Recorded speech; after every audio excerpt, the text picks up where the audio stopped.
بسم اللہ الرحمن الرحیم۔ ناظرین کرام، الحمدللہ بخاری شریف کا سلسلے وار درس جاری ہے۔ جامعہ نواریہ کے زیر اہتمام بخاری شریف کے درس کا سلسلہ جاری ہے۔ باب نمبر 55، باب اذا لم یتم الامام واتم من خلفہ، جب امام کی نماز مکمل نہ ہو اور مقتدی کی نماز مکمل ہو جائے۔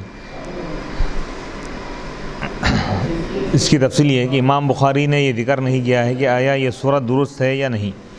امام شافعی کے نزدیک یہ ہو سکتا ہے کہ امام کی نماز فاسد ہو جائے اور مقتدی کی نماز فاسد نہ ہو، کیونکہ ان کے نزدیک اقتداء فقط متابعت کا نام ہے۔ اور امام ابو حنیفہ کے نزدیک جب امام کی نماز فاسد ہوگی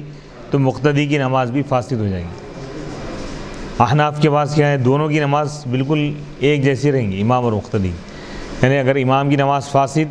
تو مقتدی کی نماز بھی خود بخود فاسد ہو جائے گی، کیونکہ امام کی نماز مقتدی کی نماز کو متضمن ہوتی ہے، شامل ہوتی ہے۔ امام بخاری نے عنوان میں یہ ذکر نہیں کیا ہے کہ یہ صورت درست ہے یا نہیں، تاکہ اس حدیث کا عنوان دونوں مذہبوں کو شامل ہو جائے۔ خالی امام بخاری رحمۃ اللہ علیہ چھوٹا سا عنوان باندھے کہ بیان ہے اس بات کا کہ جب امام کی نماز مکمل نہ ہو اور مقتدیوں کی نماز مکمل ہو جائے تو یہ صورت درست ہے یا نہیں، اس کا کوئی حکم نہیں لگا امام بخاری رحمۃ اللہ علیہ۔ تو امام بخاری رحمۃ اللہ کا ایک طریقہ یہ ہے کہ بعض کبھی عنوان قائم کر دیں، لیکن اس کا آپ فوراً اس کی طرف صراحت نہیں کرتے، اس کی صراحت نہیں کرتے کہ یہ درست ہے یا نہیں ہے، یہ نہیں بولتے۔ اب یہ امام بخاری رحمۃ اللہ علیہ کا ایک طریقہ یہ بھی رہا کہ قاری کو آپ غور و فکر کی دعوت دیتے ہیں، ایک چھوٹا سا عنوان قائم کر لیتے، لیکن اس کا حکم کیا ہونا چاہیے آپ بیان نہیں کرتے، تاکہ پڑھنے والا قاری اس میں غور و فکر کرے اور اپنی تحقیق کے ذریعے معلومات حاصل کرے۔ حدیث نمبر 654، حدثنا الفضل بن سهل قال حدثنا الحسن بن موسى الاشيب قال حدثنا عبد الرحمن بن عبد الله بن دينار عن زيد بن اسلم عن عطاء بن يسار عن ابي هريره ان رسول الله صلى الله عليه وسلم قال يصلون لكم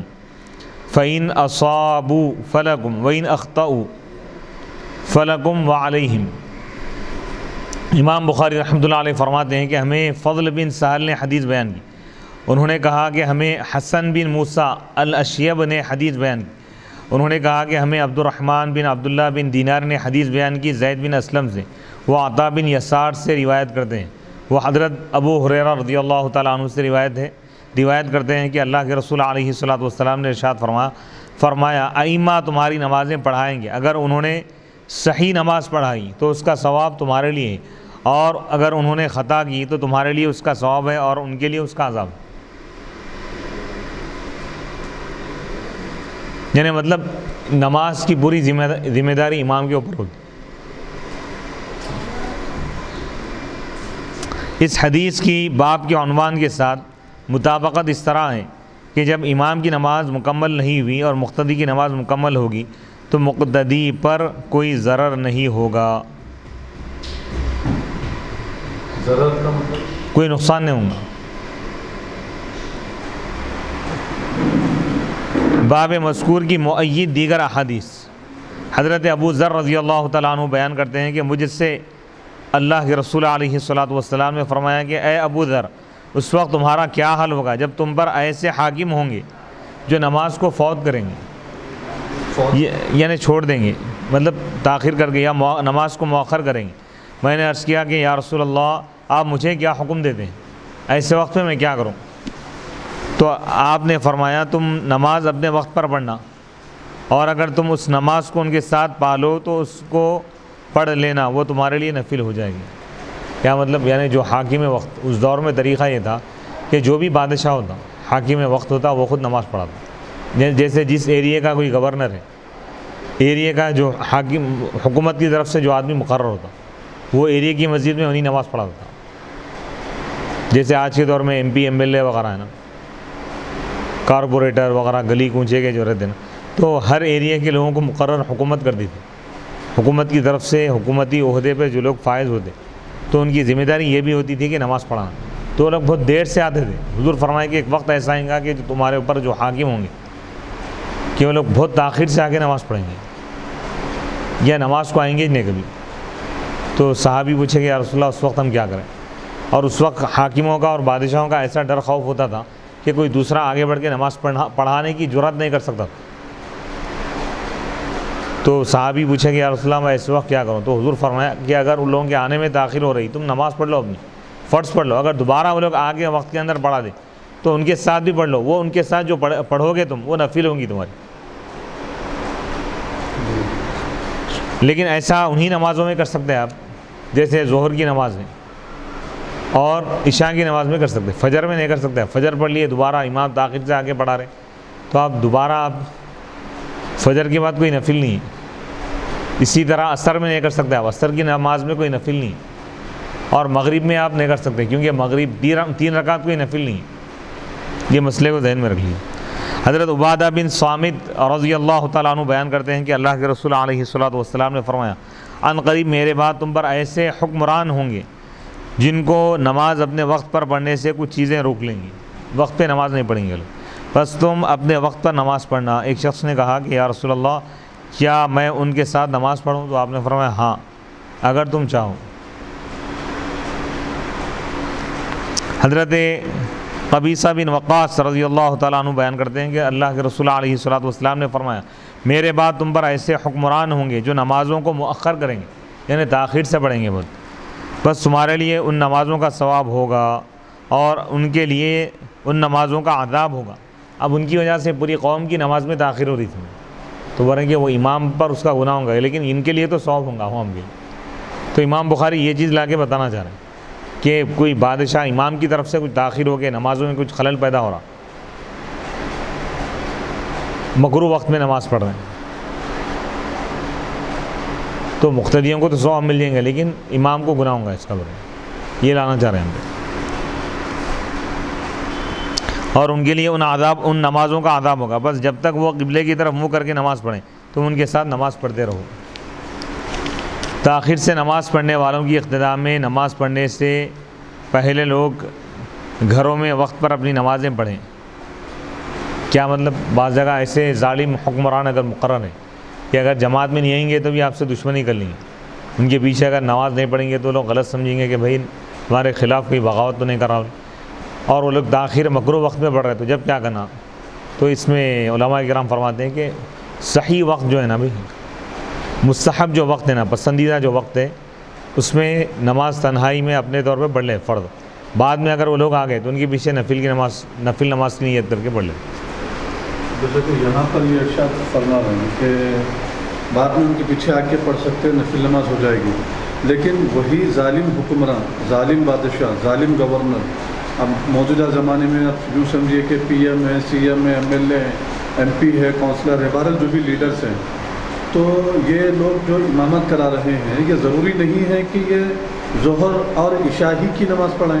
ایسا بھی تو ہو سکتا ہے کہ یہ لوگ مغرب کی نماز بھی تاخیر سے پڑھیں، ایسا بھی تو ہو سکتا ہے کہ یہ لوگ فجر کی نماز بھی جو ہے تاخیر سے پڑھیں، پھر ایسا بھی تو ہو سکتا ہے کہ عصر کی نماز میں بھی یہ لوگ ایسی ہی حرکت کریں، تو پھر اس صورت میں کیا حکم ہے؟ تو اس صورت میں جیسا کہ میں نے ابھی ذکر کیا کہ وہ نمازیں جس کے بعد نوافل جائز ہے وہ نمازیں دوبارہ آپ ایسے لوگوں کے پیچھے پڑھ لیں گے نفل کی نیت سے، جیسے ظہر کی نماز ہے، ظہر کی کوئی تنہا نماز پڑھ لیا، فرض پڑھ لیا سمجھ، بعد میں جماعت ٹھہر گئی تاخیر سے تو وہ جماعت میں شامل ہوگا نفل کی نیت سے اگر شامل ہونا چاہیں تو۔ اسی طرح عشاء کی نماز میں، لیکن مغرب کیونکہ 3 رکعت نفل نہیں ہے، فرض اگر پڑھ لیا اور دیر سے جماعت ٹھہر رہی ہے، ظالم بادشاہ یا حکمران تاخیر کر رہا ہے تو ایسی صورت میں وہ اس میں شامل نہیں ہوں۔ علامہ ابو الحسن علی بن خلف ابن بطال مالکی رحمۃ اللہ علیہ فرماتے ہیں اس حدیث سے معلوم ہوا کہ اگر امام کا رکوع اور سجود ناقص ہو تو اس کی اقتداء میں نماز پڑھنے والوں کی نماز فاسد نہیں ہوگی، ہاں سوائے اس صورت کے نماز کے فرائض میں نقص ہو، پھر اس کی اقتداء جائز نہیں ہے۔ علامہ ابن بطال کی اس عبارت میں خدشہ ہے کیونکہ رکوع اور سجود نماز کے فرائض میں سے تو ہے، اور اگر اس کو اس امام سے خطرہ ہو تو اپنے گھر میں نماز پڑھنے کے بعد اس کی اقتداء میں بھی نماز پڑھ لے، اور اس امام کی اقتداء میں نماز نفل ہو جائے گی۔ آپ نے جو فرمایا ہے اگر انہوں نے صحیح نماز پڑھائی تو اس کا ثواب تمہارے لیے، حضور علیہ الصلوۃ والسلام نے جو ارشاد فرمایا ہے کہ اگر انہوں نے ان ائمہ نے صحیح نماز پڑھائی تو اس کا ثواب تمہارے لیے، اس کے معنی یہ ہے کہ اگر انہوں نے نماز اس کے وقت میں پڑھائی تو اس کا ثواب تمہارے لیے، اور اگر انہوں نے خطا کی یعنی نماز کا وقت نکلنے کے بعد نماز پڑھی تو تمہارے لیے اس کا ثواب ہے اور ان کے لیے اس کا عذاب ہے۔ بنو امیہ اسی طرح نماز میں بہت زیادہ تاخیر کر دیتے، یعنی یہ حدیث میں در حقیقت بنی امیہ کے حکمرانوں کی طرف اشارہ ہے۔ حضرت عبداللہ بن مسعود رضی اللہ تعالیٰ عنہ بیان کرتے ہیں کہ رسول اللہ صلی اللہ علیہ وسلم نے فرمایا عن قریب تم ایسے لوگوں کو پاؤ گے جو نمازوں کو ان کا وقت نکلنے کے بعد پڑھیں گے، بس جب تم ایسے لوگوں کو پاؤ تو نمازوں کو ان کے اوقات میں اپنے گھروں میں پڑھو، پھر تم ان کے ساتھ بھی نماز پڑھو اور اس کو نفل قرار دو۔ اس حدیث کو حضرت ثوبان اور حضرت ابو ذر نے بھی روایت کیا ہے۔ یہ حدیث حضرت ابو ہریرہ رضی اللہ تعالیٰ عنہ کی اس حدیث کی تفسیر ہے جس میں نبی پاک علیہ الصلوۃ والسلام نے فرمایا اگر وہ خطا کریں تو تمہارے لیے اس کا ثواب ہے اور ان کے لیے اس کا عذاب ہے، یعنی تمہارے لیے اس نماز کا ثواب ہوگا جو تم نے وقت کے اندر گھر میں پڑھی ہے، اور سلف صالحین کی جماعت اسی طرح کرتی تھی۔ حضرت عبداللہ بن عمر رضی اللہ تعالیٰ عنہما سے روایت ہے کہ حجاج نے عرفات میں نماز کو مؤخر کر دی تو حضرت عبداللہ بن عمر نے اپنے خیمے میں نماز پڑھ لی۔ حجاج جمعہ کی نماز کو مؤخر کرتا تھا، اور حضرت ابو وائل ہمیں حکم دیتے تھے کہ ہم اپنے گھروں میں نماز پڑھ لیں پھر مسجد جائیں۔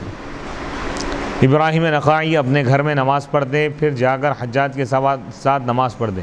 اور مسروق زیاد کے ساتھ اسی طرح کرتے تھے۔ تاخیر سے نماز پڑھنے والوں کی اقتداء میں لوگ نماز پڑھیں اور گھروں میں اپنی نماز نہ پڑھیں۔ امام ابن ابی شیبہ نے روایت کیا ہے کہ بسام نے ابو جعفر محمد بن علی سے عمراء کی اقتداء میں نماز پڑھنے کے متعلق سوال کیا تو انہوں نے کہا کہ ان کے ساتھ نماز پڑھو، اور حضرت حسن اور حضرت حسین، حضرت امام حسین رضی اللہ تعالیٰ عنہما مروان کی اقتداء میں نماز کو شمار کرتے تھے۔ میں نے کہا لوگوں کا گمان ہے کہ وہ تقیہ کرتے تھے۔ انہوں نے کہا یہ تقیہ کیسے ہو سکتا ہے؟ بے شک حضرت حسن بن علی رضی اللہ تعالیٰ عنہ مروان کو اس کے منہ پر برا کہتے تھے، اور وہ اس وقت ممبر پر ہوتا تھا حتیٰ کہ وہ پیٹھ پھیر لیتا۔ جعفر بن محمد سے کہا گیا کہ آپ کے والد گھر جا کر نماز پڑھتے تھے تو انہوں نے کہا نہیں، خدا کی قسم وہ امام کی نمازوں پر زیادہ نہیں کرتے تھے۔ ابراہیم نے کہا جب ائمہ نماز کو وقت سے تھوڑا مؤخر کرتے تھے تو حضرت عبداللہ بن مسعود رضی اللہ تعالیٰ عنہ ان کی اقتداء میں نماز پڑھتے تھے۔ امام ابو حنیفہ کے نزدیک مقتدی کی نماز صحت اور فساد میں امام کی نماز کے تابع ہے، اور امام شافعی رحمۃ اللہ علیہ کے نزدیک نہیں ہے۔ امام الحسین بن مسعود البغوی رحمۃ اللہ علیہ فرماتے ہیں کہ اس حدیث میں یہ دلیل ہے کہ جب کسی شخص نے قوم کو بے وضو یا جنوبی ہو کر نماز پڑھائی تو جن لوگوں نے اس کی اقتداء میں نماز پڑھی ہے ان کی نماز صحیح ہے، اور امام پر اس نماز کا اعادہ واجب ہے، خواہ امام نے عمدن نماز پڑھائی ہو یا بھول کر۔ علامہ بدر الدین محمود بن احمد عینی حنفی رحمۃ اللہ علیہ فرماتے ہیں کہ یہ تفریع ہے، یہ تفریع امام شافعی رحمۃ اللہ علیہ کے مذہب پر مبنی ہے، کیونکہ ان کے نزدیک مقتدی کی نماز میں محض امام کی موافقت ہے، اور نماز کی صحت اور اس کا فساد امام کی نماز پر موقوف نہیں ہے۔ اور امام ابو حنیفہ کے نزدیک مقتدی کی نماز کی صحت امام کی نماز کی صحت پر، اور مقتدی کی نماز کا فساد امام کی نماز کے فساد پر موقوف ہے۔ امام ابو حنیفہ رحمۃ اللہ علیہ کی دلیل یہ حدیث ہے۔ حضرت ابو ہریرہ رضی اللہ تعالیٰ عنہ بیان کرتے ہیں کہ اللہ کے رسول علیہ الصلوۃ والسلام نے فرمایا امام ضامن ہے اور مؤذن امین ہے، اے اللہ ائمہ کو ہدایت دے اور مؤذنین کی مغفرت فرما۔ اللہ کے رسول علیہ الصلوۃ والسلام نے فرمایا امام ضامن ہے، یعنی امام کی نماز مقتدی کی نماز کو متضمن ہوتی ہے، بس امام کی نماز کی صحت مقتدی کی نماز کی صحت کو مستلزم ہوگی، اور امام کی نماز کا فساد مقتدی کی نماز کے فساد کو مستلزم ہوگا، اور اعلیٰ ادنا کو متضمن ہوتا ہے، اور ادنا اعلیٰ کو متضمن نہیں ہوتا۔ اس لیے امام اگر فرض پڑھ رہا ہو تو اس کی اقتداء میں نفل پڑھنے والوں کی نماز ہو جائے گی، اور اگر امام نفل پڑھ رہا ہو تو اس کی اقتداء میں فرض پڑھنے والے کی نماز نہیں ہوگی۔ اسی وجہ سے نابالغ کی اقتداء میں تراویح نہیں ہوگی، کیونکہ نابالغ کی نماز نفل ہے، اور جو بالغ تراویح پڑھ رہے ہیں ان کی نماز شروع کرنے کے بعد واجب ہو گئی، اور نفل واجب کو مستلزم نہیں ہوتا۔ اسی طرح امام مثلا ظہر پڑھ رہا ہو اور مقتدی عصر پڑھ رہا ہو تو مقتدی کی نماز نہیں ہوگی، یا امام ادا پڑھ رہا ہو اور مقتدی قضا پڑھ رہا ہو تو مقتدی کی نماز نہیں ہوگی، کیونکہ ان صورتوں میں امام کی نماز مقتدی کی نماز کو متضمن نہیں ہوں گی، اور ان تمام صورتوں میں امام شافعی کے نزدیک مقتدی کی نماز ہو جائے گی، کیونکہ ان کے نزدیک مقتدی کی نماز میں محض امام کی نماز کی موافقت ہوتی ہے۔ باب امامت المفتون والمبتدع، باب نمبر 56 ہے۔ مفتون اور مبتدع کی امامت۔ مفتون سے مراد وہ شخص ہے جو فتنے میں مبتلا ہو، لیکن اس باب کے تحت جو حدیث ذکر کی گئی ہے اس سے مراد مفتون نہیں بلکہ فاتن ہے، یعنی جو شخص فتنے میں مبتلا کرنے والا ہو اور امام کے خلاف خروج کرنے والا ہو، اس کی امامت کا کیا حکم ہے؟ آیا اس کی اقتداء میں نماز ہوگی یا نہیں؟ تو امام بخاری کو اس حدیث کے عنوان میں مفتون کے بجائے فاتن لکھنا چاہیے تھا۔ بدعت کے لغوی اور اصطلاحی معنی، المبتدع سے مراد وہ شخص ہے جو بدعت کا ارتکاب کرے۔ بدعت کے لغوی معنی ہے ہر وہ کام جس کی پہلے کوئی مثال نہ ہو، اور اس کے اصطلاحی معنی ہے ہر وہ نیا کام جس کی اللہ کے رسول علیہ السلام کے عہد میں کوئی مثال نہ ہو۔ اس کی دو قسمیں ہیں۔ اول بدعت، پہلی قسم بدعت ضلالہ ہے، یعنی یہ وہ نیا کام ہے جو سنت کے مخالف اور اس کا مغیر ہو اور اس کو دین میں داخل کر لیا جائے۔ اور دوسری قسم ہے بدعت حسنہ، یہ وہ نیا کام ہے جس کو مومنین نیک قرار دیں، اور وہ کام کتاب یا سنت یا آثار صحابہ یا اجماع کے خلاف نہ ہو، اور یہاں بدعت سے مراد بدعت ضلالہ ہے۔ علامہ حافظ ابن حجر عسقلانی رحمۃ اللہ علیہ نے لکھا ہے کہ بدعت سے مراد وہ اعتقاد ہے جو اہل سنت والجماعت کے خلاف ہو۔ علامہ محمد بن یوسف کرمانی رحمۃ اللہ علیہ فرماتے ہیں کہ اس حدیث میں بدعت سے مراد بدعت قبیحہ ہے، اور بدعت کی 5 قسمیں ہیں: بدعت واجبہ، بدعت مندوبہ، بدعت محرمہ، بدعت مکروہہ، بدعت مباحہ۔ امام شافعی رحمۃ اللہ علیہ نے فرمایا المحدثات،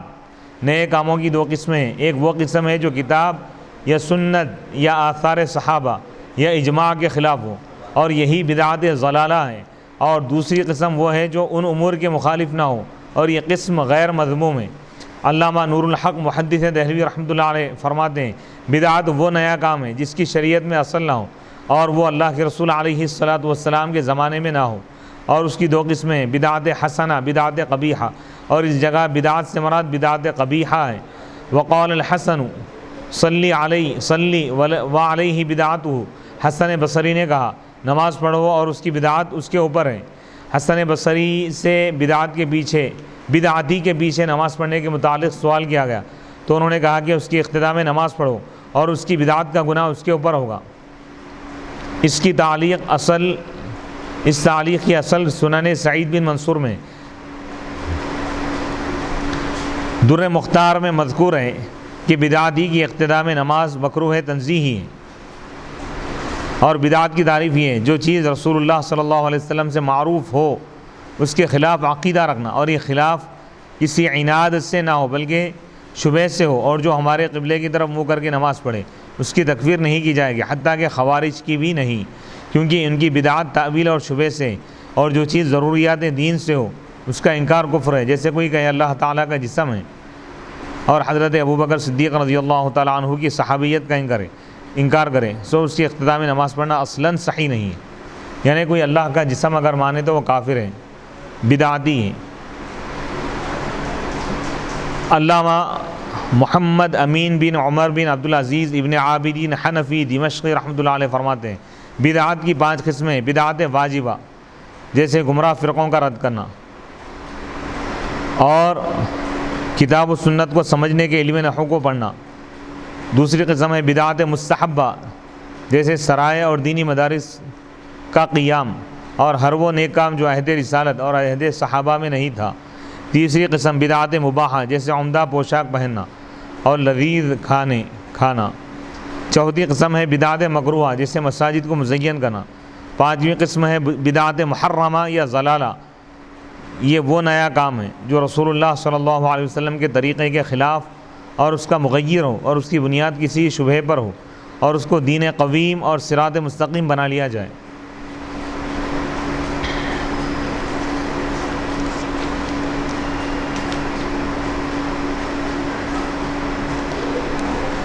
حدیث نمبر 695 قال ابو عبد الله وقال حدثنا محمد بن يوسف حدثنا الأوزاعي وقال حدثنا الزهري عن حميد بن عبد الرحمن عن عبيد الله بن عدي بن خيار أنه دخل على عثمان بن عفان رضي الله تعالى عنه وهو محصور فقال إنك إمام عامة ونزل بك ما ترى ويصلي لنا إمام فتنة ونتحرج فقال الصلاة أحسن ما يعمل الناس فإذا أحسن الناس فأحسن معهم وإذا أساءوا فاجتنب إساءتهم وقال الزبيدي قال الزهري لا نرى أن يصلى خلف المخنث إلا من ضرورة لا بد منها۔ امام ابو عبداللہ امام بخاری رحمۃ اللہ علیہ نے کہا، ہم سے محمد بن یوسف نے کہا، ہمیں اوزاعی نے حدیث بیان کی، انہوں نے کہا ہم کو زہری نے حدیث بیان کی حمید بن عبد الرحمن سے، وہ عبید اللہ بن عدی بن خیار سے، کہ وہ حضرت عثمان بن عفان رضی اللہ تعالیٰ عنہ کے پاس گئے۔ اس وقت وہ اپنے گھر میں مقید تھے، محصور تھے۔ انہوں نے کہا بے شک آپ تمام مسلمانوں کے سربراہ امام ہیں اور آپ پر وہ مصیبت آ چکی ہے جو آپ دیکھ رہے ہیں، اور ہمیں فتنہ برپا کرنے والا امام نماز پڑھا رہا ہے اور ہم حرج میں مبتلا ہیں۔ حضرت عثمان نے فرمایا رضی اللہ تعالیٰ عنہ، نماز لوگوں کا بہترین عمل ہے، سو جب لوگ نیک کام کریں تو تم بھی ان کے ساتھ نیک کام کرو، اور جب وہ برائی کرے تو تم ان کی برائی سے اجتناب کرو۔ اور زبیدی نے کہا کہ زہری نے بیان کیا کہ ہم بغیر کسی شدید ضرورت کے مخنث کی اقتداء میں نماز جائز نہیں سمجھتے۔ حضرت عثمان غنی رضی اللہ تعالیٰ عنہ کے ایام فتنہ میں امام فتنہ کا مصداق کون تھا؟ علامہ بدر الدین عینی رحمۃ اللہ علیہ نے لکھا ہے کہ ابن وضاح نے کہا ہے کہ امام فتنہ عبد الرحمن بن عدیس البلوی تھا۔ یہی وہ شخص تھا جس نے اہل مصر کو حضرت عثمان غنی رضی اللہ تعالیٰ عنہ کے خلاف بھڑکایا تھا۔ علامہ ابن الجوزی نے کہا کہ کنانہ بن بشر نمازیں پڑھاتا تھا اور یہ خوارج کے سرداروں میں سے ایک تھا۔ جب ان لوگوں نے مدینے پر حملہ کیا تو اس وقت حضرت عثمان غنی رضی اللہ تعالیٰ عنہ 1 ماہ تک لوگوں کو نماز پڑھاتے رہے تھے۔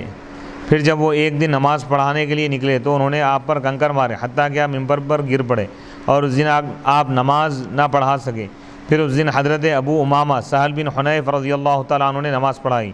تو انہوں نے ان کو نماز پڑھانے سے منع کر دیا۔ پھر کبھی عبد الرحمن بن عدیس نماز پڑھاتا تھا اور کبھی کنانہ بن بشر نماز پڑھاتا تھا۔ پھر اسی حالت پر 10 دن گزر گئے۔ یہاں پر سوال یہ کہ مسلمانوں کو حضرت ابو امامہ بن سہل بن حنیف، حضرت علی بن ابی طالب، حضرت ابو ایوب انصاری اور حضرت طلحہ بن عبید اللہ نے بھی نماز پڑھائی ہے، تو ان کے متعلق کیسے کہا جائے گا کہ یہ امام فتنہ تھے؟ تو اس کا جواب یہ ہے کہ اس حدیث میں مذکور ہے کہ ہمیں امام فتنہ نماز پڑھاتا ہے، اس سے مراد ہے ایام فتنہ میں ہمیں امام نماز پڑھاتا ہے۔ آیا حضرت عثمان غنی رضی اللہ تعالیٰ عنہ نے باغیوں کی اقتداء میں نماز پڑھنے کی اجازت دی تھی یا نہیں؟ یہاں پہ ایک اہم سوال یہ ہے کہ حضرت عثمان غنی رضی اللہ تعالیٰ عنہ نے باغیوں کی اقتداء میں نماز پڑھنے کی اجازت دی تھی یا نہیں؟ حضرت عثمان نے فرمایا رضی اللہ تعالیٰ عنہ، نماز لوگوں کا بہترین عمل ہے، جب لوگ نیک کام کریں تو تم بھی ان کے ساتھ نیک کام کرو، نیکی کرو۔ اور حضرت عثمان غنی رضی اللہ تعالیٰ عنہ کے اس قول سے معلوم ہوا کہ حضرت عثمان ان باغیوں کو برا نہیں کہتے تھے۔ اس کا جواب یہ ہے کہ نماز کے بہترین نیک عمل ہونے سے یہ لازم نہیں آتا کہ جس وقت وہ برائی کریں تو ان کی مذمت نہ کی جائے۔ دوسرا اعتراض یہ ہے کہ اس جواب سے بظاہر یہ معلوم ہوتا ہے کہ حضرت عثمان غنی رضی اللہ تعالیٰ عنہ نے باغیوں کے پیچھے نماز پڑھنے کی اجازت دے دی تھی۔ ابن المنیر نے اس کے جواب میں یہ کہا ہے کہ یہ بھی احتمال ہے کہ حضرت عثمان غنی رضی اللہ تعالیٰ عنہ کے نزدیک ان باغیوں کی اقتداء میں نماز جائز نہ تھی، اور ہو سکتا ہے کہ ان کے کلام کے یہ معنی ہو کہ جو نماز صحیح ہو، لوگوں کا بہترین نیک عمل ہے، اور خروج کرنے والوں اور باغیوں کی نماز صحیح نہیں ہے کیونکہ وہ کافر ہے یا فاسق ہے۔ لیکن اس جواب پر یہ اعتراض ہے کہ سہل بن یوسف انصاری اپنے والد سے روایت کرتے ہیں کہ جن لوگوں نے حضرت عثمان غنی رضی اللہ تعالیٰ عنہ کا محاصرہ کیا تھا، لوگ ان کی اقتداء میں نماز کو مکروہ جانتے تھے سوائے حضرت عثمان کے، کیونکہ انہوں نے کہا جو نماز کی دعوت دے اس کی دعوت پر عمل کرو۔ متغلب فاسق کی اقتداء میں نماز پڑھنا اور جمعہ کو ترک نہ کرنا، خواہ جمعہ عادل پڑھائے یا ظالم۔ اب یہاں پر مسئلہ یہ ہے کہ کوئی ظالم بادشاہ اگر جمعہ پڑھائے تو اس کے پیچھے نماز پڑھ سکتے یا نہیں۔ اس حدیث سے معلوم ہوا کہ جن کی اقتداء میں نماز پڑھنا مکروہ ہے، ان کی اقتداء میں نماز پڑھ لینا اس سے بہتر ہے کہ تنہا نماز پڑھی جائے اور جماعت کو معطل کر دیا جائے۔ امام محمد بن حسن نے کہا کہ اگر شہر میں کوئی شخص اپنی قوت سے غالب آ جائے اور لوگوں کو جمعہ پڑھائے تو یہ جائز ہے، اور حسن بصری سے منقول ہے کہ ان ایام میں حضرت علی رضی اللہ عنہ نے نمازیں جمعہ اور عید پڑھائی، اور حضرت علی رضی اللہ تعالیٰ عنہ اس کے زیادہ لائق تھے کیونکہ صحابہ رضی اللہ تعالیٰ عنہم ان سے راضی تھے اور انہوں نے ان کی اقتداء میں نمازیں پڑھی، خواہ انہوں نے حضرت عثمان غنی رضی اللہ تعالیٰ عنہ کی اجازت سے نمازیں پڑھائی یا ان کی اجازت کے بغیر۔ حضرت جابر بن عبداللہ رضی اللہ تعالیٰ عنہ بیان کرتے ہیں کہ نبی پاک علیہ الصلوۃ والسلام نے خطبہ دیا اور اس میں یہ بھی فرمایا یاد رکھو میں نے اس مقام میں اور اس دن میں اور اس مہینے میں اور اس سال میں اب سے لے کر قیامت تک جمعہ کو فرض کر دیا ہے، بس جس نے میری حیات میں یا میرے بعد جمعہ کو ترک کر دیا، حالانکہ اس کے لیے امام عادل یا امام ظالم موجود تھا اور اس کے ترک کرنے کا سبب جمعہ کی تخفیف کرنا تھا یا جمعہ کا انکار کرنا تھا، تو اللہ اس کے متفرق امور کو جمع نہ کرے اور اس کے کام میں برکت نہ دے۔ سنو اس کی نماز مقبول ہے، نہ زکوٰۃ، نہ حج، نہ روزہ، نہ کوئی اور نہیں کیا، حتیٰ کہ وہ توبہ کر لے، اور جو توبہ کرے اللہ اس کی توبہ قبول فرماتا ہے۔ اسی وجہ سے ہمارے اصحاب نے یہ کہا ہے کہ جمعہ صرف سلطان قائم کرے گا، یعنی ملک کا سربراہ یا جس کو وہ حکم دے، مثلا سلطان یعنی بادشاہ کا نائب، قاضی اور خطیب۔ اگر یہ اعتراض کیا جائے کہ اس حدیث کی سند ضعیف ہے اور اس کی سند میں عبداللہ بن محمد ہے اور وہ مجروح راوی ہیں، تو اس کا جواب یہ ہے کہ اس حدیث کی متعدد سندیں ہیں جن کی وجہ سے اس کو قوت حاصل ہو گئی ہے، تقویت، اور اس سے استدلال کرنا صحیح ہے۔ رہا باغیوں اور بدعاتیوں کی اقتداء میں نماز پڑھنا، تو اس میں علماء کا اختلاف ہے۔ ایک جماعت نے اس کی اجازت دی ہے، ان میں سے حضرت عبداللہ بن عمر رضی اللہ تعالیٰ عنہما ہیں کیونکہ وہ حجاج کی اقتداء میں نماز پڑھتے تھے، اسی طرح ابن ابی لیلہ اور سعید بن جبیر تھے، پھر ان میں حضرت عبداللہ بن عمر رضی اللہ تعالیٰ عنہما ہیں کیونکہ وہ حجاج کی اقتداء میں نماز پڑھتے تھے، اسی طرح ابن ابی لیلہ اور سعید بن جبیر تھے۔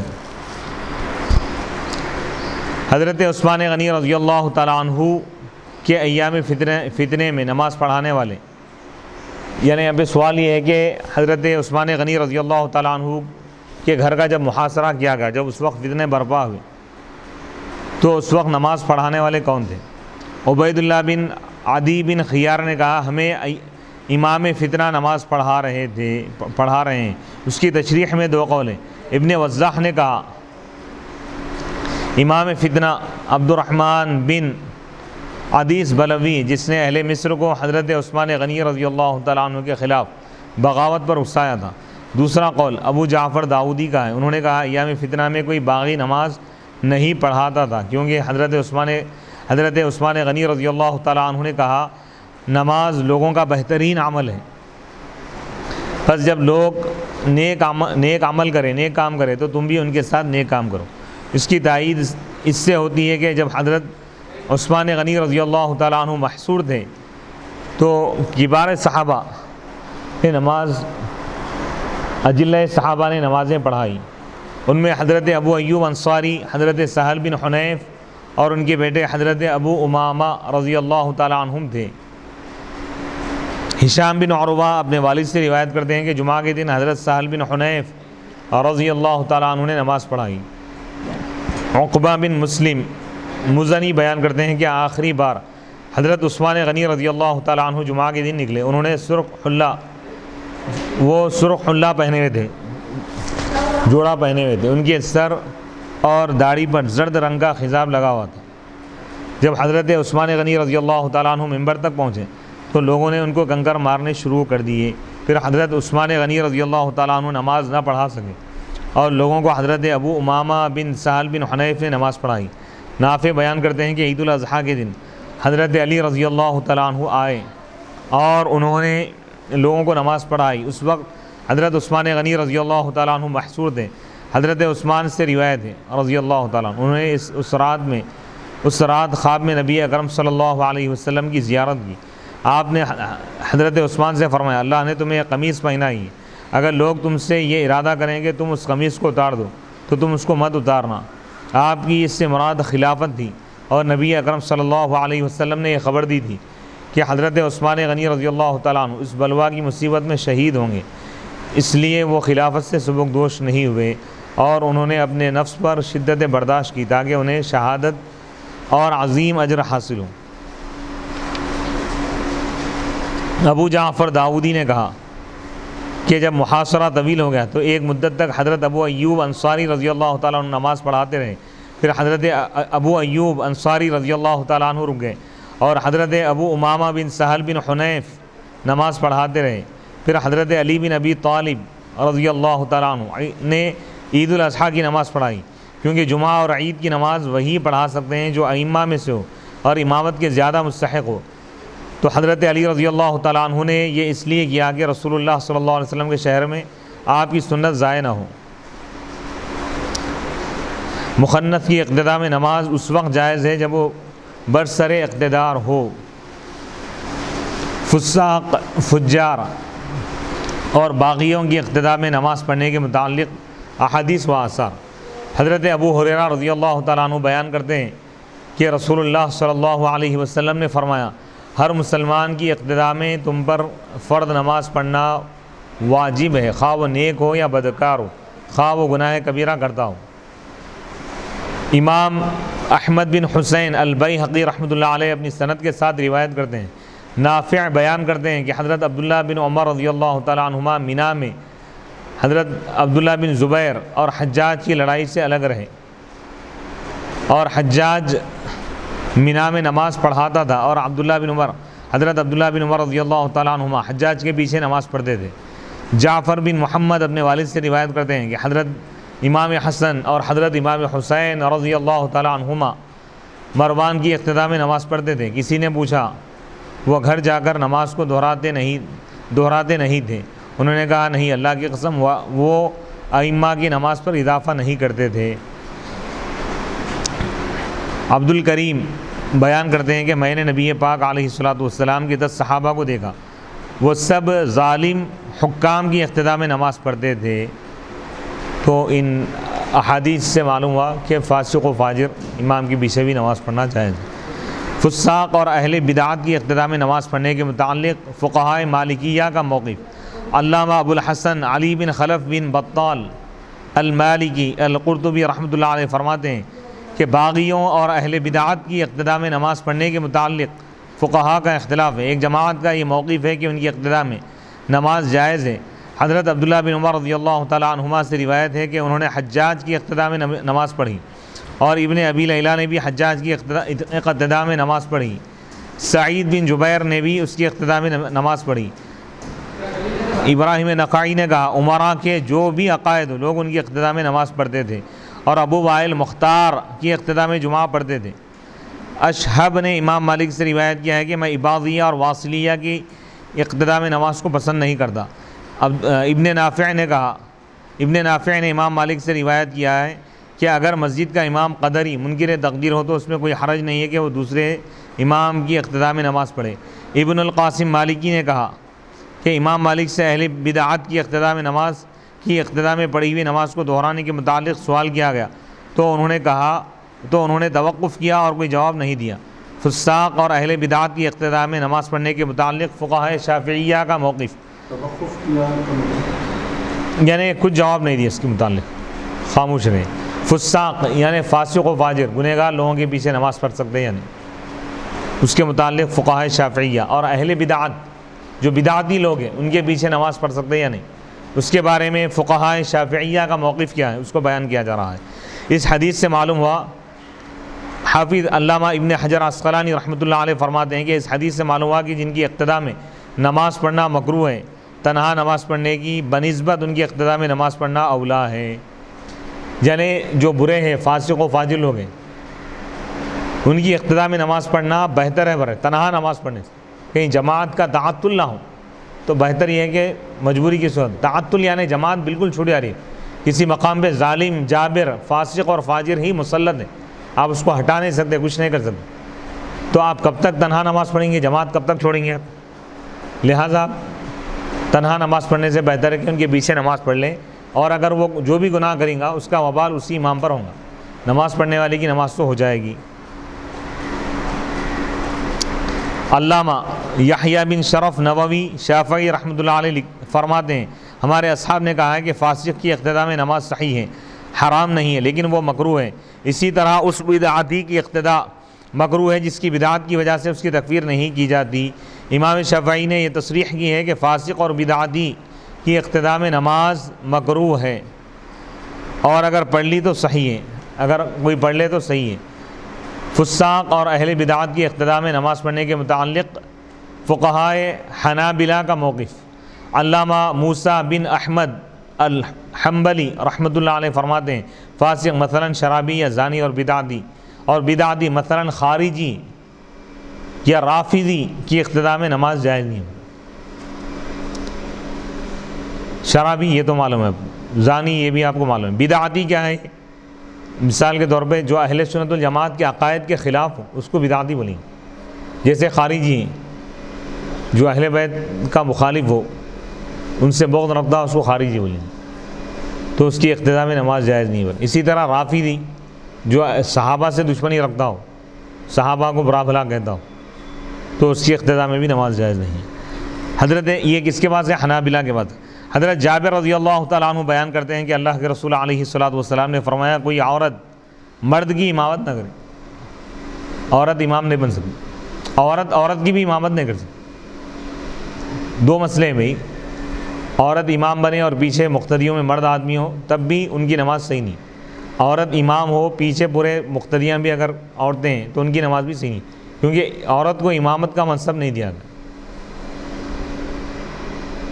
ہاں مرد اگر امام ہو پیچھے اگر عورت ہو تو اس کی نماز جائز۔ حضرت جابر رضی اللہ تعالیٰ عنہ بیان کرتے ہیں کہ اللہ کے رسول علیہ الصلوۃ والسلام نے فرمایا کوئی عورت مرد کی امامت نہ کرے، نہ اعرابی مہاجر کی، اعرابی یعنی دیہاتی، اور نہ فاجر مؤمن کی، فاجر گنہگار ہے، شرابی ہیں یا سود خور ہے یا غیبت کرنے والا، یعنی فاسق ہے، معلن مراد ہے، داڑھی کاٹنے والا ہے، یک مشت سے کم ہے اور کاٹ رہا ہے تو اس کے پیچھے بھی نماز نہیں، یعنی شریعت کی جو کھلے عام خلاف ورزی کرے، گناہ کبیرہ کا جو کھلے عام مرتکب ہو تو اس کو فاسق کہیں گے، فاسق معلن، اس کے پیچھے۔ لیکن مفتی صاحب میرا ایک سوال یہاں پر ہے کہ داڑھی کاٹنے والے کو جو ہے نا گناہ کبیرہ کا مرتکب کیسا کہہ سکتے ہیں؟ داڑھی رکھنا یہ نبی پاک علیہ الصلوۃ والسلام کی سنت موقدہ ہے، اور حضور علیہ الصلوۃ والسلام کے احادیث سے ثابت یہ ہے کہ یک مشت رکھنا ہے داڑھی، یک مشت ہونے سے پہلے اگر کوئی کاٹ رہا ہے۔ کبیرہ کا ذکر فرمائے نا ابھی، اب جو گناہ کبیرہ کے مرتکب ہیں تو ان کے پیچھے جو ہے نماز نہیں ہوگی، ان کے تو اب اس میں دو چیزیں ہیں، فاسق دو قسم کے، ایک معلن ہے، غیر معلن ہے۔ معلن کا مطلب یہ ہے کہ اس کا فسق کھلے عام ہو، مثال کے طور پہ اس کا شراب پینا پوروں کو معلوم ہو رہا، اس کے پیچھے آپ نماز نہیں پڑھ، یا داڑھی کاٹ رہا، داڑھی کاٹنا تو دکھیں گا نا اس کو، ایسا گناہ کرنے والا جس کا گناہ لوگوں کو معلوم ہو، کھلے عام وہ کر رہا ہو تو اس کے پیچھے تو نماز نہیں۔ ایسا گنہگار ہے کہ ظاہر میں تو کوئی گناہ نہیں ہے، ظاہر میں تو شریعت کا پابند ہے، اندرونی طور پہ اگر کوئی گناہ کر رہا ہے تو اس کے پیچھے نماز پڑھنے میں کوئی حرج نہیں۔ اور اس کا ثبوت کون سے؟ احادیث مبارکہ بیان کریں، یہاں پر مختلف فقہا کے اقوال کو بیان کریں کہ شافعی کے پاس کیا حکم ہے، مالکیہ کے پاس کیا حکم ہے، حنابلہ کے پاس کیا ہے، تفصیل آگے آ رہی ہے ہر ایک۔ اللہ کے رسول علیہ الصلوۃ والسلام نے فرمایا کہ کوئی عورت مرد کی امامت نہ کرے، نہ اعرابی مہاجر کی امامت، عرب یعنی دیہاتی مہاجرین کی امامت نہ کرے، اور نہ فاجر مومن کی، سوائے اس کے کہ سلطان اس کو کوڑوں اور تلواروں سے ڈرا کر موجود ہو گئے۔ یعنی نیک متقی پرہیزگار صف میں موجود ہے، مسجد میں موجود ہے، تو فاسق اور فاجر کو امام نہ بنایا جائے گا۔ ہاں اگر وہاں پر کوئی حکومت کا دبدبہ ہے، کوئی اگر ظالم بادشاہ اگر لوگوں کو ڈرا کر ایسا اس کو امام بنا رہا ہے تو مجبوری کی صورت میں پڑھ سکتے ہیں اس کے پیچھے، خواہ اس کے فسق کا ابتداء علم ہو یا نہ ہو، اور علم کے بعد نماز دہرائے، اور جمعہ اور عید بغیر اعادے کے جائز ہے، بشرطے کہ اس کے غیر کی اقتداء میں نماز پڑھنا مشکل ہو اور اس کو ان کی ایذا رسانی کا خطرہ ہو تو ان کی اقتداء میں نماز پڑھ کر دہرائیں۔ یعنی جو کھلے عام گناہ کر رہے ہیں بھائی، اور ائمہ امام بھی بنے ہوئے حکومتوں کی طرف سے یا کچھ ایسا، اور وہاں پر کوئی دوسرا امام آپ کے لیے فراہم نہ ہو، کوئی اور مسجد نہ ہو موجود، تو آپ مجبوراً ان کے پیچھے اگر نماز پڑھ رہے ہیں، اگر نہیں پڑھیں گے تو آپ کو تکلیف پہنچائیں گے وہ لوگ، تو وہاں پر بڑے دوبارہ دہرا لے رہے ہیں۔ بہتر یہ ہے کہ یہ فساق اور اہل بدعات کی اقتداء میں نماز پڑھنے کے متعلق فقہائے احناف کا موقف۔ احناف کے پاس کیا حکم ہے اس کا؟ علامہ محمود بن صدر الشریعہ حنفی رحمۃ اللہ علیہ فرماتے ہیں کہ فاسق کے اقتداء میں نماز پڑھنا جائز ہے۔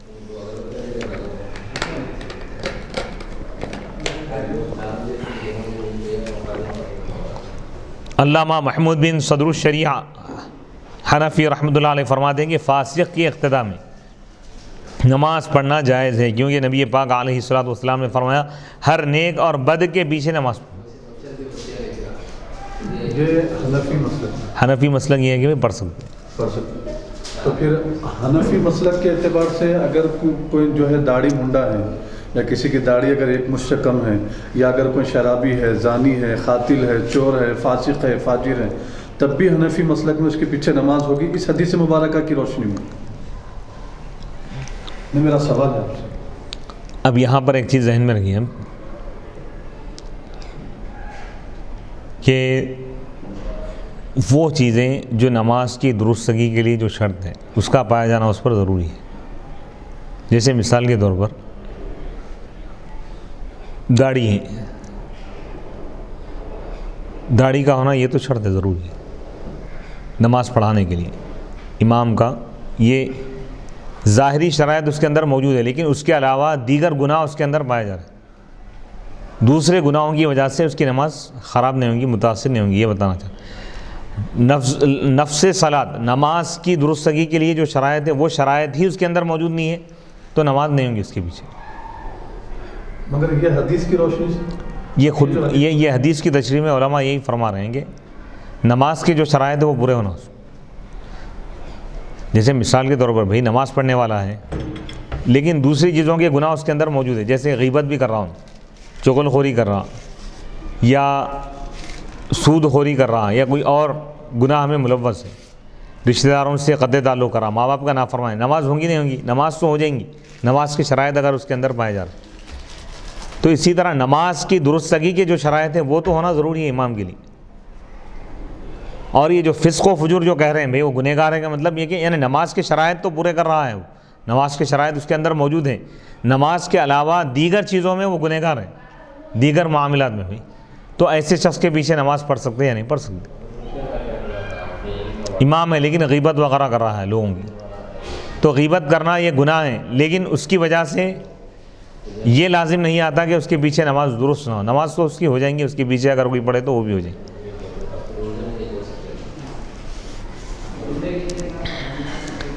فاسق کے اقتداء میں نماز جائز ہے، کیونکہ نبی پاک علیہ الصلوۃ والسلام نے فرمایا ہر نیک اور بد کے پیچھے نماز پڑھو، اور اس لیے کہ صحابہ اور تابعین نے حجاج کی اقتداء میں نماز پڑھنے سے صحابہ اور تابعین نے رکے۔ حجاج بن یوسف جیسا ظالم تو پورے امت مسلمہ میں کوئی آیا ہی نہیں، لاکھوں افراد، بے قصور افراد کو قتل کیا، بڑے بڑے صحابہ کو قتل کروایا، لیکن صحابہ اس کے دور میں تھے، جو تابعین بڑے بڑے اولیاء، وہ لوگ اس کے پیچھے نماز کیوں؟ فتنے کے ڈر سے بھی کہ کہیں اور فتنہ برپا کریں گے کہ امت میں انتشار پیدا نہ ہو، اس لیے وہ لوگ ایسا کیے ہیں۔ حالانکہ وہ اپنے زمانے کا بدترین فاسق شخص تھا، اس کے باوجود فاسق کو امام بنانا مکروہ ہے، کیونکہ اس سے جماعت کم ہوگی، اور بہت کم لوگ فاسق کے اقتداء میں رغبت کریں گے۔ شیخ الاسلام رحمۃ اللہ علیہ نے کتاب الصلاۃ میں ذکر کیا ہے کہ اہل بدعت کی اقتداء میں نماز مکروہ ہے۔ اہل بدعتی جو لوگ ہیں نا، ان کی اقتداء میں نماز مکروہ ہے۔ اس سے مراد وہ اہل بدعت ہے جن کی بدعت کی وجہ سے ان کی تکفیر نہ کی گئی ہو۔ ان کی تکفیر نہ، یعنی بدعت ایسی ہے کہ وہ بدعت ان کو کفر تک نہیں پہنچائی، بدعت ہے لیکن وہ بدعت حد کفر تک نہیں پہنچی، یعنی مطلب وہ بدعت کی وجہ سے وہ کافر نہیں ہوا، تو ان کے پیچھے پڑھ سکتے ہیں مطلب مکروہ ہیں۔ لیکن اور جن کی بدعت کی وجہ سے ان کی تکفیر کی گئی، ان کی اقتداء میں نماز پڑھنا جائز نہیں ہے۔ جیسے منکر تقدیر، کوئی تقدیر کا انکار کر دیا، تقدیر کا انکار کرنا کفر ہے۔ کیوں کفر ہے؟ کیونکہ تقدیر قرآن سے ثابت ہے نا، اللہ تعالیٰ تقدیر کا ذکر کر دی، اِنَّا كُلَّ شَيْءٍ خَلَقْنَاهُ بِقَدَرٍ، ہر چیز کو ہم پیدا کیے تقدیر کے ساتھ، یعنی ہر چیز کی تقدیر لکھا اللہ تعالیٰ۔ احادیث مبارکہ، کئی احادیث میں تقدیر کا ذکر ہے، تو جو تقدیر کا انکار کرے گا تو گویا کہ وہ کافر ہے، اس کے پیچھے نماز ہی نہیں ہوتی ہے۔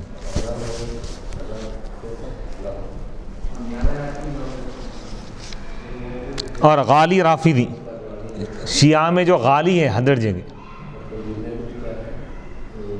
شیعہ میں بھی کئی فرقے ہیں جو حضرت ابوبکر صدیق رضی اللہ تعالیٰ عنہ کی خلافت کا منکر ہو گئے، اس کے پیچھے بھی نماز نہیں۔ علامہ حسن بن منصور حنفی رحمۃ اللہ علیہ فرماتے ہیں جہمیہ، قدریہ اور رافضی وغیرہم کے سوا دیگر کی اقتداء جائز اور مکروہ تنزیہ ہے۔ اسی طرح اس کی اقتداء میں نماز پڑھنا جائز ہے جو سود خوری میں معروف ہو یا فاسق معلن ہو، کھلے عام گناہ کرنے والا ہو۔ امام ابو حنیفہ، امام ابو یوسف سے مروی ہے جو شخص فاسق یا بدعتی کی اقتداء میں نماز پڑھے وہ جماعت کا ثواب پالے گا۔ تو اب یہ مراد یہ ہے کہ بھئی جب کوئی دوسرا متبادل موجود نہ ہو، کوئی دوسری مسجد موجود نہیں ہو اور وہاں پر بادشاہ وقت کی طرف سے مقرر کر دیا گیا ہے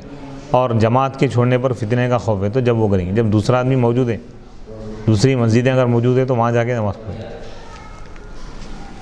علامہ ابو بکر محمد بن احمد سرخسی رحمۃ اللہ علیہ فرماتے ہیں کہ امام محمد نے فرمایا نابینا، اندھا جو ہے نا، دیہاتی گاؤں میں رہنے والا شخص، غلام، ولد الزنا اور فاسق کی امامت جائز، اور دوسروں کی امامت میرے نزدیک مستحب ہے، دوسرے لوگوں کا، ان کے بجائے دوسروں کا پڑھانا بہتر ہے۔ علامہ سرخسی اس کی شرح میں فرماتے ہیں معظم شخص کو امام بنانے میں جماعت کی کثرت ہوگی، یعنی قابل تعظیم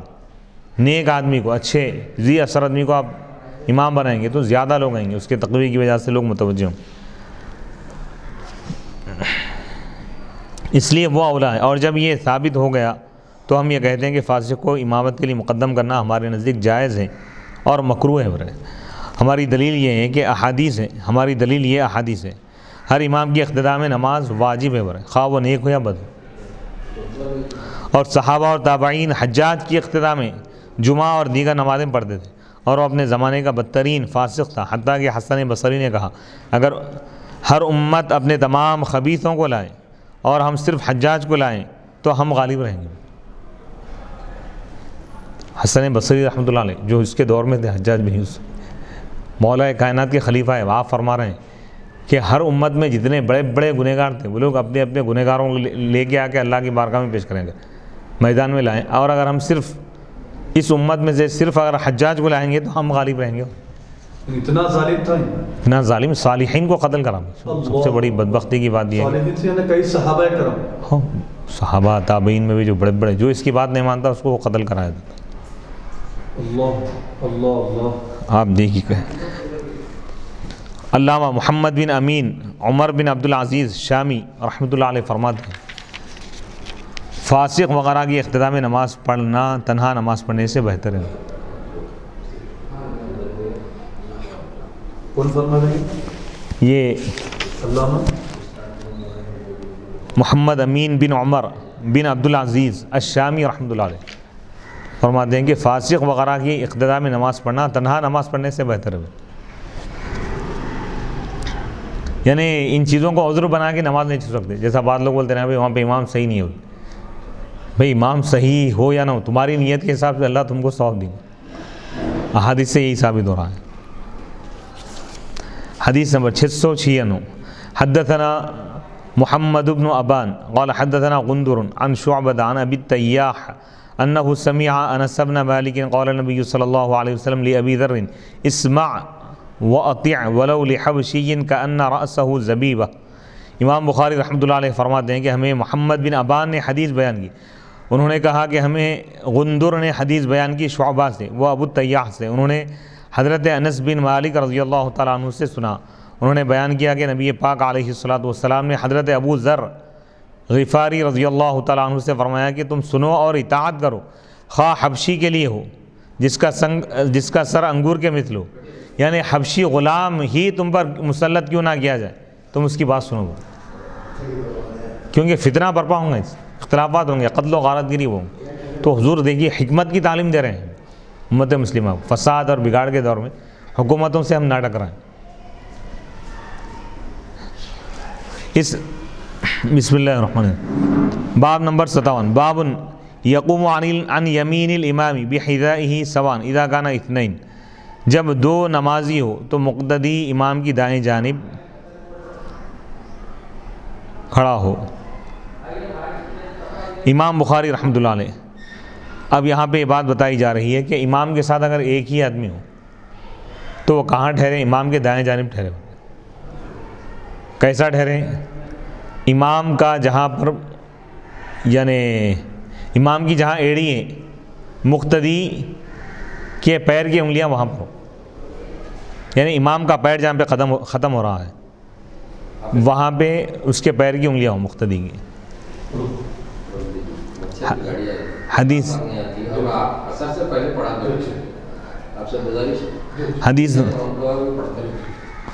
نمبر 697 حدثنا سلیمان بن حرب قال حدثنا شعبة عن الحكم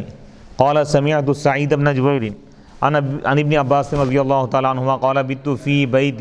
خالتي میمونہ فصلى رسول الله صلی اللہ علیہ وسلم العشاء ثم جاء فصلى 4 ركعات ثم نام ثم قام فجئت فقمت عن يساره فجعلني عن يميني فصلى 5 ركعات ثم صلى ركعتين ثم نام حتى سمعت خطيته أو قال خطيته ثم خرج إلى الصلاة۔ امام بخاری رحمۃ اللہ علیہ فرماتے ہیں کہ ہمیں سلیمان بن حرب نے حدیث بیان کی، انہوں نے کہا کہ ہمیں شعبہ نے حدیث بیان کی حکم سے، انہوں نے بیان کیا میں نے سعید بن جبیر رضی اللہ تعالیٰ عنہ سے سنا، وہ حضرت عبداللہ بن عباس رضی اللہ تعالیٰ عنہ سے سنے، وہ بیان کرتے ہیں کہ میں اپنی خالہ حضرت میمونہ رضی اللہ تعالیٰ عنہ کے گھر میں رات گزارا، بس اللہ کے رسول علیہ الصلوۃ نے عشاء کی نماز پڑھی، پھر آپ نے 4 رکعت نماز پڑھی، پھر آپ سو گئے، پھر آپ اٹھے، بس میں آ کر آپ کے بائیں جانب کھڑا ہو گیا۔ تہجد میں جب حضور اٹھے،